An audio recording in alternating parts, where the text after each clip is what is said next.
Magandang umaga sa inyong lahat. Kayo'y nanonood na ng Serbisyo All Access, ang public service program dito sa 9TV. Ito po si Gani Oro.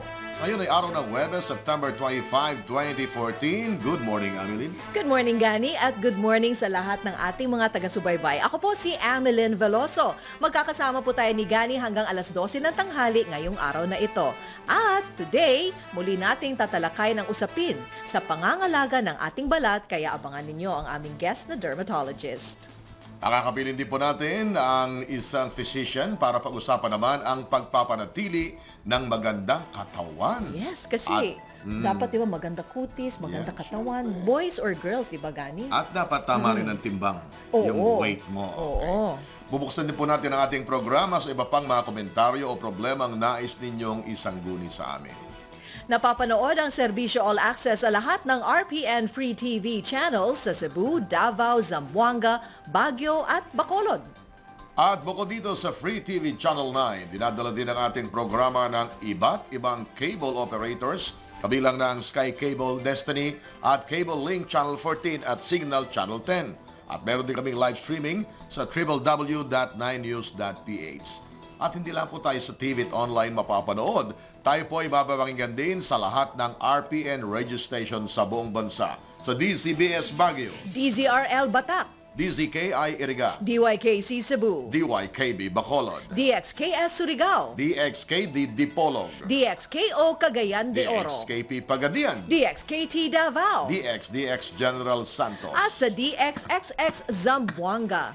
Bukas ang aming telepono sa lahat ng nais magkonsulta on air sa iba't ibang problema. 571-8696 at 571-8366 ang ating pong hotline numbers. I-dial nyo lamang po ang 02 area code para po makakonect sa mga numerong iyon. O di kaya mag-text po sa 0999-772-0991 or sa 0906-326-1921. At hindi lang po yan, pwede nyo rin kaming maabot sa ating Facebook page, Serbisyo All Access. Pwede kayo mag-post dyan o kaya follow us on Twitter at Serbisyo Access. Ayun. Alam mo naman ang pag-aalaga ng ating mga kutis, Gani. Parang kutis Female, ni Ameline. Alagang-alaga. or male. O kahit sa inyong mga lalaki, di ba, yung concerns nyo, parang inano ko na, inassume ko na kaagad. Pero sa ating lahat, male or female, concerns din natin sa hair, Yeah. sa nails, o di ba, kahit mga lalaki, minsan iniisip natin kung masyadong oily ang face. Anong pwedeng gawin, di ba? Mga ganon. Kasi alam mo naman tayo mga Pilipino, kilala ang mga Pilipino sa pagiging maalaga sa kutis. Presentable at malinis. Ito ang dahilan kung bakit lalong dumarami ang nagpupuntahan sa cosmetic centers, beauty at iba pang dermatology clinics. At ayon po sa Philippine Dermatological Society, mahalagang kumonsulta sa isang dermatologist na espesyalista sa mga isyu sa balat, kuko at buhok ng tao. Karaniwang kinukonsulta sa isang dermatologist ang skin problems sa mukha tulad ng tagyawat at wrinkles. Ginagamot din ng isang dermatologist ang iba't ibang pang-uri ng skin diseases sa buong katawan. Yan, parang ang sarap magpa-facial ngayon, no? Bueno, pakilala natin ang ating panauhin ngayon na umagang ito. Walang iba kundi si Dr. Contessa Salvador Alapag ng CSA Derm Center. Good morning, Doktora. Welcome sa Serbisyo All Access. Good morning din po. Good morning sa lahat ng ating mga viewers. Pampanga pala kayo. Yes, sir. Batiin nyo naman yung mga Kapampangan at kababayan ninyo. Sa wikang Pampango. Maya Pabak po, kaya kayo pungan. Aro, Diyos ko. Yung mga Pampangan, yung kabalin eh. Okay, Doktora, ang unang tanong po natin, ano po ang mga palatandaan na may mga problema sa balat ng tao at paano dapat tugunan po yan? Well, actually po, ang mga sakit sa balat, meron pong mga kategorya din. Okay? Ang kadalasan nakikita namin yung mga inflammatory skin diseases. Nandito yung mga acne problems. Acne is an inflammation. Nandito rin yung mga eczema. Eczema na iba't ibang klase din po. So, may mga nakikita silang mga problema sa skin. Kadalasan pupunta sila sa amin, may redness, may itchiness. O kaya matagal na, pinapabayaan pa, tapos nagsusugat-sugat na. And then, itong mga ito kasi mga signs and symptoms na to, kailangan agad kinakonsult sa mga espesyalista sa balat. Hindi basta-basta pala na ikaw na lang or soap and water. You need to go to a doctor na talaga kapag Yes, ma'am. medyo meron na. Ang nagiging problema din kasi is they always self-medicate. Minsan yung, dahil sa mga commercials natin, nakikita nila mga antifungal ointments. Pag may kati-kati dyan, they just put on any ointments. Ang mahirap pa, oo. yung mga may steroid-containing ointments. Bakit po, doktora? Kasi ang mga steroids din, syempre may mga side effects. Makikita ko dyan, minsan nagpapahid na sila yung very potent steroids. Kasi itong mga ito, nakaka-lead into pagninipis ng balat. Isang side effect ng mga steroids na ginagamit. Pwedeng skin atrophy, yung mga iba pwedeng mag-develop ng tinatawag naming parang striae marks or telangiectasias. So may mga side effects din itong mga pinapahid na ito. So, doktora, yung mga, for example, let's say, di ba, may mga kati-kati. Yes, ma'am. Dahil hindi po kaagad alam kung ano ang nagko-cause noon, hindi pala po pwedeng automatic antifungal na may Yes, magkakaproblema po ba kung let's say naglagay ako ng antifungal hindi naman pala fungus ang naging cause. Sometimes may mga reactions. You can develop like allergic reactions or even irritant contact dermatitis. Well, actually, ang categories kasi sa mga skin diseases, we have the inflammatory skin condition, we have skin infections, meron din po yung mga tinatawag na autoimmune diseases. Example dyan, yung mga cutaneous lupus or yung mga psoriasis. These are innate ang causes. Yung it's like your own immune cells that target your own skin cells. So like yung mga psoriasis, common din yan. Mabilis lang yung turnover ng skin. Kasi normally, life cycle of skin is 28 days. So pag sa psoriasis, ang bilis ng turnover, few days lang, nagkakaroon na ng cellular death. So yun, mga autoimmune diseases to. Meron din yung mga categories na photodermatosis from sun exposure. Meron tayong mga patients na bilad lang, nagkakaroon ng reaction sa skin, ng redness, pangangati. So, Dr. Contessa, masama ba yung mga cosmetics at yung mga skin cleansers na gamit araw-araw? How can we know kung okay sa amin yun o hindi? Well, a lot of people, we need like, in your industry, you need to use cosmetic products. Tapos mga cleansers, we have in the market a lot of cleansers. Ideally kasi, when we use these cleansers, we have to identify kung nagre-react tayo, okay? Well, cleansers anywhere. If I have patients with sensitivities, I give them mga mild cleansers. Sa cleansers, merong categories, yung tinatawag na soapless soap or soapless cleansers, or yung mga cleansers talaga na merong mga antibacterial, etc. Okay, pag ang patient meron na siyang mga skin reactions, skin sensitivities, of course, you advise them to make use of mga hypoallergenic cleansers, yung mga soapless soap, yung mga walang bula, like Cetaphil cleansers, example, yung mga yon. Tapos, but mostly we use mga antibacterial because we have a lot of microbes in the environment. Ngayon, with the cosmetic products also, if you have mga acne problems, acne can also be caused by use of makeups, cosmetics, okay?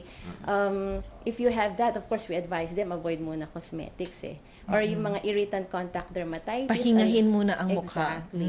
Allergic contact dermatitis, then you have to stop use of these cosmetic products first. Although we have in the market yung mga hypoallergenic cosmetic products, but still there are some people that react to it. If you react to it, of course you have to avoid these trigger factors for your skin condition. May side effect ba ang paggamit ng mga skin whiteners? Sa iba kasi, tuloy-tuloy nilang ginagamit yun. Meron lang bang damang period na eto, okay siya, paglagpas ng mga ganitong 3 months na dapat tigilan na?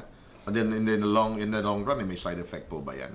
Well, the skin whiteners, marami sa Filipinos, most of my patients, they come in for skin whitening. Of course, the whiteners have chemicals in them, okay? Merong yung ginagamit na kojic acid, etc. They have inhibitors of pigment cells. However, they can dry up the skin as well. So the skin must maintain a protective barrier. The skin cells must maintain a certain water percentage para healthy lagi ang skin. So if you always make use of skin whiteners, number one dyan, it can lead to skin dryness. I see. Not only skin dryness, some people may react to the skin whitener.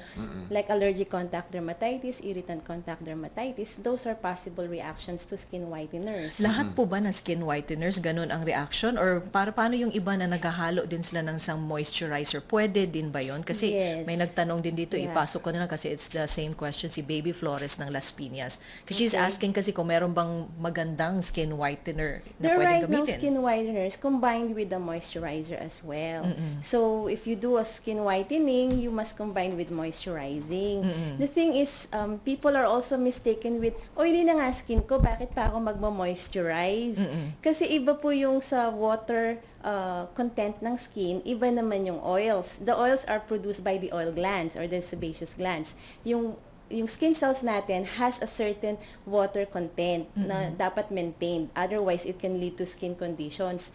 So, you must also make use of moisturizers if you are on skin whitening. I see, I see. Now, speaking of ito nga mga skin whiteners na ito, meron pa bang mga, laging nabibili nasa bote, pero meron bang mga simple ngunit epektibong pagpapanatili ng malusog na balat?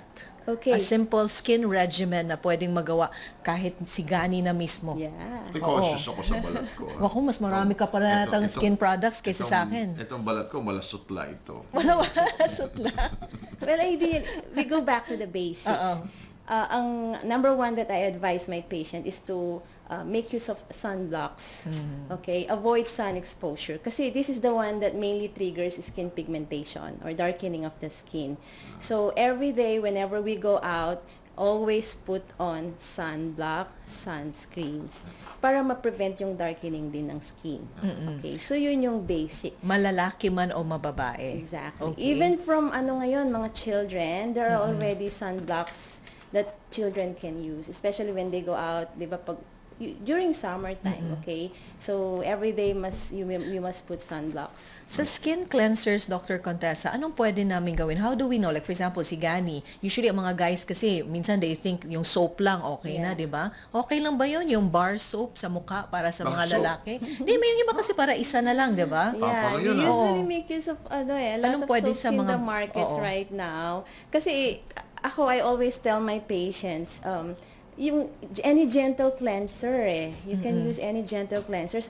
Actually, if you read a lot of skin books, they will even tell you kahit water lang it's fine na but of course in our setting, we need to always, tayong mga Pinoy, mahilig tayong linis ng skin. Pero Is it also bad kung linis ng pag linis ng skin? sobra naman, kasi if you always wash, if you remove a certain layer of the skin, a protective layer na is-slough off, which is also not good. Hindi rin maganda yung Bakit siya not sobra. good, Dr. You're Contessa? kind of like, sometimes they make use even with scrubs, yung mga facial scrubs, body scrubs. It's not good to always slough off. Yung top layer kasi, meron ding protective or barrier protection din kasi yung sa skin, natatanggal yon. So, it leads to dryness, irritation. So, not so much, not Okay. too much. Tama-tama lang. Kadalasan, doktor, ito nangyayari. A-advisean ka ng BFF mo na okay sa akin to. Maganda ito sa akin, effective sa akin dito. Aha. Sa kanya ba, okay rin yan? Epektibo rin yan? Magiging applicable din ba sa kanya? It doesn't Sabihin mean ni effective. sabihin ni Amin, Sabihin ko, Yeah. Gani, ito ang gamitin mo. Oo, ang maganda ganda sa balat talaga ko sa to. balat. Right. Eh, Yun yung ginamit ko. marketing, no? Bumili din ng produkto. Okay. Kasi it doesn't mean that it worked with your friend, it will work with you as well. We have varying skin conditions, varying skin phototypes.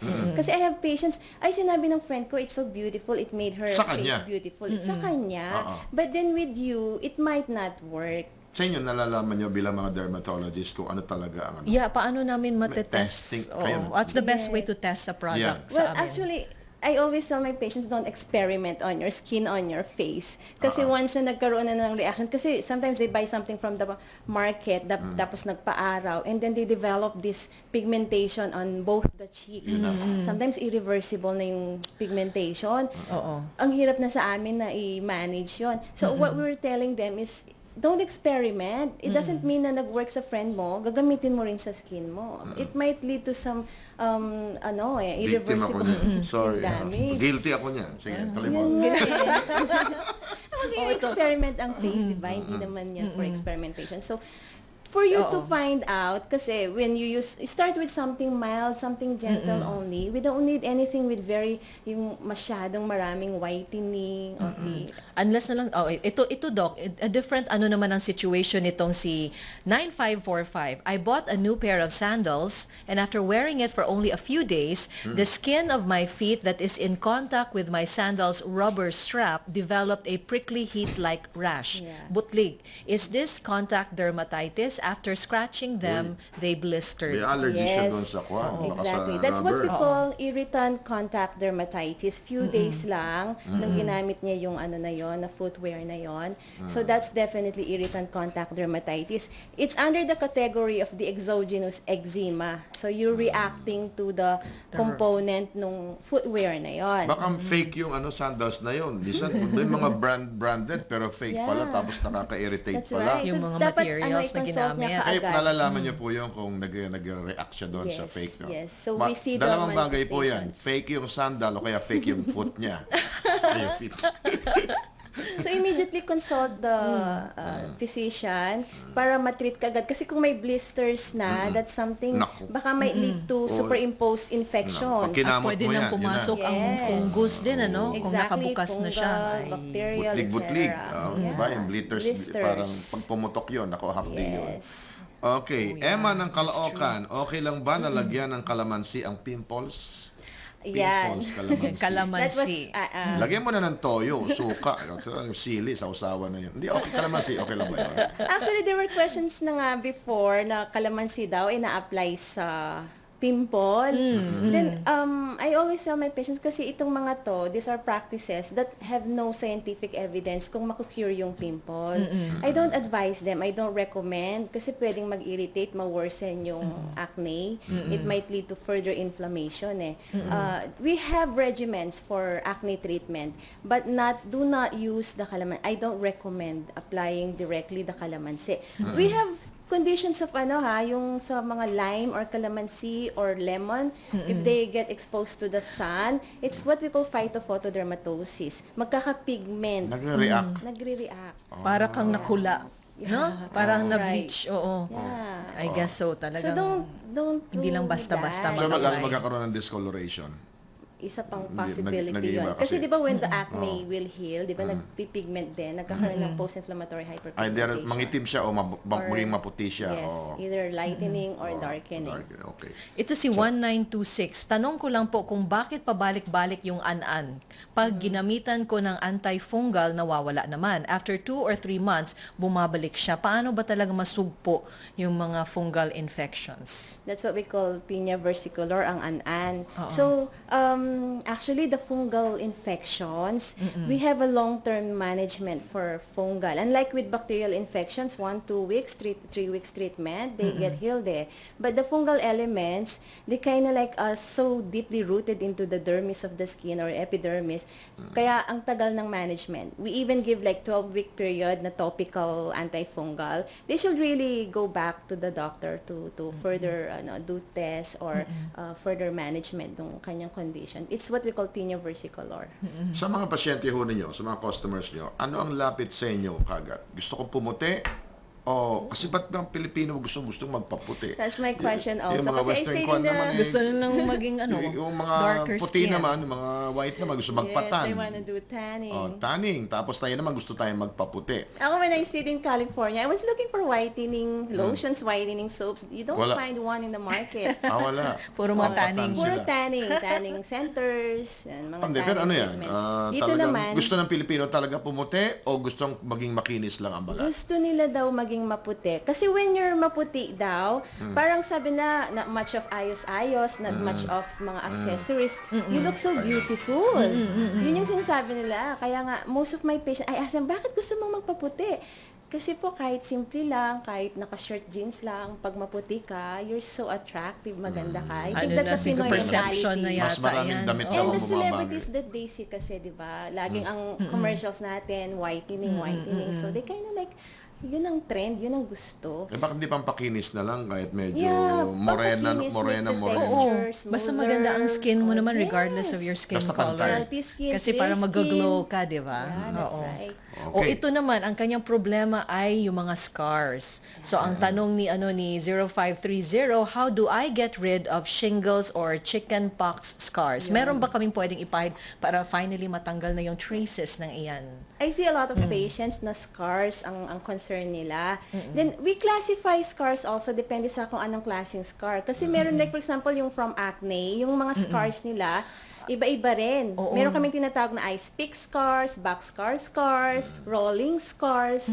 So, from acne naman yon, no? Yung iba naman, yung sa mga leg parts, di ba? Yung like when they were younger, when Oh, maraming nadadapa, Parang may nadagasgas. kakilala ako. Yun. Meron yung depende sa Ganun ako scar. Okay.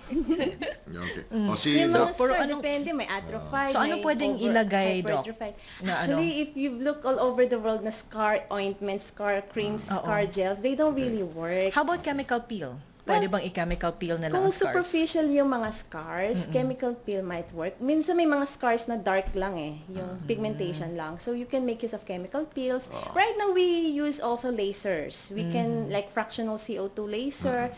We make use of them to also correct scars. Ayan, marami tayong tanong dito. Maputi, anong pwedeng gamitin o gawin para pumuti?